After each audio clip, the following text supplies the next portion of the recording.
परिपक्व लोग सोचते हैं कि ज्ञान और कर्म अलग अलग हैं, लेकिन बुद्धिमान उन्हें एक ही मानते हैं।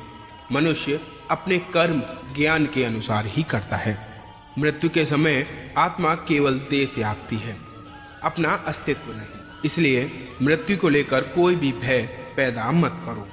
गीता का सार यह है कि प्रत्येक प्राणी में विराजित ईश्वर को देखो और उसके अनुसार अपने कर्म करो। गीता कोई आज्ञा की पुस्तक नहीं, बल्कि विकल्पों की पुस्तक है। जब मनुष्य सांसारिक विषयों के बारे में सोचता है तो आसक्ति पैदा होती है। आसक्ति से इच्छा उत्पन्न होती है, इच्छा से वासना उत्पन्न होती है, वासना से क्रोध के बादल उमड़ पड़ते हैं। इसलिए ध्यान को सांसारिक विषयों से हटाकर कृष्ण में लगाओ। एक बुद्धिमान और मूर्ख व्यक्ति के बीच केवल सोच का ही फर्क होता है। जिसका कर्म सात्विक है उसके निर्णय बेहतर होंगे और वह मनुष्य परिणाम को लेकर भावनाओं में नहीं उलझेगा। केवल इच्छाओं को वश में करने से काम नहीं चलेगा, बल्कि स्वामित्व और अहंकार को भी वश में करना होगा। सात्विक व्यक्ति ऊर्जा से भरा होता है। उसका मन शांत, साधन संपन्न, दयालु और निस्वार्थ और जागरूक होता है। जो बिना मेहनत के बहुत कुछ हासिल कर लेता है, एक समय वह सबसे बड़ा पंगु बन जाता है। मनुष्य अपने भाग्य को अपने हाथ में ले सकता है। वह अपने कर्म के प्रति जिम्मेदार। अगर किसी भी तरीके से वह अपने कर्मों का नियंत्रण करना सीख जाए तो भाग्य उसके नियंत्रण में आ जाएगा। कृष्ण की छवि अनिवार्य रूप से सभी मानव जाति में पाई जाती है। कृष्ण सभी के पास संपूर्ण रूप से स्थित है, क्योंकि कृष्ण की छवि ही पूरे मानव जात का स्रोत है। सुख 3 प्रकार के होते हैं। निरंतर प्रयास से मिलने वाला सुख, इंद्रियों से मिलने वाला सुख, तामसिक सुख। गीता स्वयं के भीतर का युद्ध है, जहां आत्मनिर्भरता के लिए संघर्ष किया जाता है। कृष्ण ने गीता में कहा है, मृत्यु के समय जो मन में रहता है उसी से मृत्यु का स्थान तय होता है। जो मृत्यु के समय कृष्ण का स्मरण करते हैं, निश्चित ही वो कृष्ण के पास ही जाते हैं। इस पर कोई भी संदेह नहीं है। कृष्ण ने यह भी कहा है कि मेरा अंश सभी में समान रूप से विद्यमान है, इसलिए सभी एक ही हैं। मनुष्य को निडर, शुद्ध और आध्यात्मिक बनना चाहिए।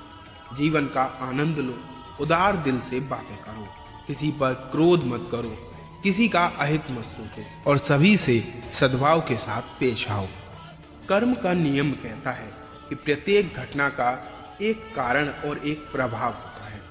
समान रूप से किए गए कार्य के परिणाम अलग अलग हो सकते हैं। यह केवल इस बात पर निर्भर करता है कि वह कर्म करता किस प्रकार है। तुम्हारी अधूरी इच्छाएं तुम्हारी खुशी को मार देती है, इसलिए इच्छाओं की कमी एक खुशी की कुंजी है। सबसे बड़ा हथियार समय है। समय सब कुछ मार देता है। शांत मन, नम्रता, संयम और पवित्रता मन के अनुशासन है। भगवत गीता हिंदू का सबसे बड़ा धर्म ग्रंथ माना जाता है। गीता ज्ञान, अंतर्दृष्टि और प्रतिभा से ओतप्रोत है। वह काम जिसकी शुरुआत किसी अच्छे उद्देश्य के लिए की गई हो, उसका अंत कभी भी बुरा नहीं हो सकता। इंद्रियां शरीर से ऊंची हैं, मन इंद्रियों से ऊंचा है, बुद्धि मन से भी ऊंचा है और बुद्धि के ऊपर आती है आत्मा, जो सर्वोच्च है। जो मनुष्य आत्मा को जान लेता है वह सब कुछ जान लेता है। भगवान श्री कृष्ण ने कहा है, जो मनुष्य शुद्ध हृदय से भक्ति अर्पित करता है, मैं उसको खुशी खुशी स्वीकार कर लेता हूँ। जो व्यक्ति नफरत के बदले प्यार लौटाता है, वह सबसे बड़ा बहादुर और साहसी है। एक ही समय में 2 विचारों को लेकर चलने वालों के लिए सुख का कोई भी मार्ग नहीं है। जो सदा संदेह करता है, उसका इस संसार में होना सार्थक नहीं है। थोड़ा थोड़ा करके धैर्य और बार बार प्रयास से आप अपने मन को नियंत्रण में कर सकते हैं। डर वास्तविक नहीं है, क्योंकि डर की कोई वजह ही नहीं होती। जिसको तुमने वजह मान लिया है वह निरर्थक है। मनुष्य स्वयं अपना मित्र और शत्रु भी स्वयं ही होता है। प्रयास कभी भी बेकार नहीं जाता है, ना ही कभी असफलता होती है। एक छोटा कदम भी इंसान को आध्यात्मिकता के मार्ग पर आगे बढ़ाती है। कृष्ण ज्ञान है, केवल वही ज्ञान की वस्तु है और वही ज्ञान का लक्ष्य भी है। शांत मन से मौन होकर कुछ क्षणों के लिए आपको कृष्ण की आंखों में देखना होगा। जब एक बार कृष्ण की आंखें आपको अंदर खींच लेंगी तो आप बाहर ही नहीं आ सकते। एक बार में कृष्ण के सामने आत्मसमर्पण संभव नहीं है। आपको हमेशा थोड़ी और अधिक सेवा करनी ही होगी। इस तरह से आप धीरे धीरे उनके चरण कमलों में समर्पित हो जाएंगे। जब तक कोई कृष्ण की भक्ति में नहीं लगता है, उसको असली खुशी प्राप्त नहीं हो सकती। श्री कृष्ण ने कहा है कि जब जब तुम्हें लगे कि दुनिया ने तुम्हें ठुकरा दिया है, तुम मेरी शरण में चले आना।